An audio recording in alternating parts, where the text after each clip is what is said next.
ఆంజనేయుడు లేకపోతే రామాయణానికి అర్థం లేదు. రామాయణంలో హనుమంతుడి పాత్ర గురించి అందరికీ తెలుసు. కానీ మహాభారతంలోనూ మారుతి పాత్ర ఉందని, జెండాపై కపిరాజు అనే మాట అప్పటి నుంచే వచ్చిందని తెలుసా? ఇంతకీ జెండాపై కపిరాజు అంటే హనుమంతుడిని ఎందుకు పెడతారు? ఇంటిపై ఆ జెండా పెడితే ఏమవుతుంది? Watch this south first exclusive.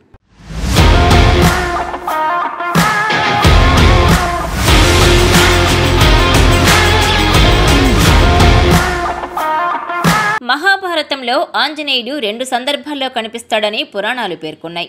ఒకసారి భీముడి గర్వభంగం జరిగిన సందర్భం, మరోసారి కురుక్షేత్ర యుద్ధంలో ఆంజనేయుడి ప్రస్తావన ఉంది. పాండవులు అరణ్యవాసం చేస్తున్నప్పుడు ద్రౌపది సౌగంధిక పుష్పాలు కావాలని భీముణ్ణి కోరుతుంది. వీటిని తీసుకురావడానికి భీముడు వెళుతున్నప్పుడు మార్గమధ్యలో విశ్రాంతి తీసుకుంటున్న కోతిని చూసి అడ్డు తప్పుకోమని కోరతాడు. తాను ముసలివాడిని అని, తోకను కూడా కదిపే శక్తి లేనందున నువ్వే అడ్డు తొలగించుకుని వెళ్ళు అంటూ భీముడికి చెబుతాడు. అహంకారంతో ఉన్న భీముడు ఆ తోకను నెట్టేయడానికి ప్రయత్నించినా ఫలితం లేకపోతుంది.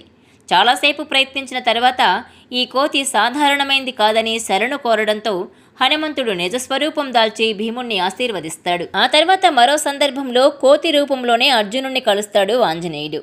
త్రేతాయుగంలో లంకకు చేరేందుకు నిర్మించిన వారధి చూసి, దీని నిర్మాణానికి కోతుల సహాయం ఎందుకు, నేను ఒక్కనే బాణాలతో నిర్మించేవాడిని అని బాణాలు సంధిస్తాడు అర్జునుడు. అయితే ఆంజనేయుడు కాలు మోపగానే ఆ వారధి కుప్పకూలిపోతుంది. ఆ సమయంలో అక్కడికి చేరుకున్న కృష్ణుడు తన దివ్య స్పర్శతో వంతెనను స్పృశించి పునర్నిర్మిస్తాడు. ఓడిపోయానన్న భావనతో తన జీవితాన్ని అంతం చేసుకోవాలనుకున్న అర్జునుడికి కురుక్షేత్రంలో సహాయం చేస్తానని మాటిస్తాడు ఆంజనేయుడు. కురుక్షేత్ర యుద్ధం ప్రారంభం నుంచి చివరి వరకు అర్జునుని రథజెండాపై ఉంటాడు ఆంజనేయుడు. కురుక్షేత్ర యుద్ధం చివరి రోజు వరకు జెండాపై ఉన్న హనుమంతుడికి కృష్ణుడు కృతజ్ఞతలు తెలియజేస్తాడు. అప్పుడు హనుమంతుడు వంగి నమస్కరించడమే కాకుండా రథం వదిలి వెళ్ళాడు. హనుమంతుడు వెళ్ళిన వెంటనే రథం అగ్నికి ఆహుతైంది. ఇదంతా చూసిన అర్జునుడు ఆశ్చర్యపోతాడు. అప్పుడు కృష్ణుడు, ఇప్పటి వరకు నీ రథంపై హనుమంతుడుండడం వల్ల దివ్యమైన ఆయుధాలేవి ఏమీ చేయలేకపోయాయని, లేదంటే రథం ఎప్పుడో అగ్నికి ఆహుతయ్యేదని చెబుతాడు. అందుకే జెండాపై కపిరాజు ఉంటే ఎలాంటి ఇబ్బందులు ఉండవని, దుష్టశక్తులు దరిచేరవని, విజయం సాధిస్తారని విశ్వసిస్తారు.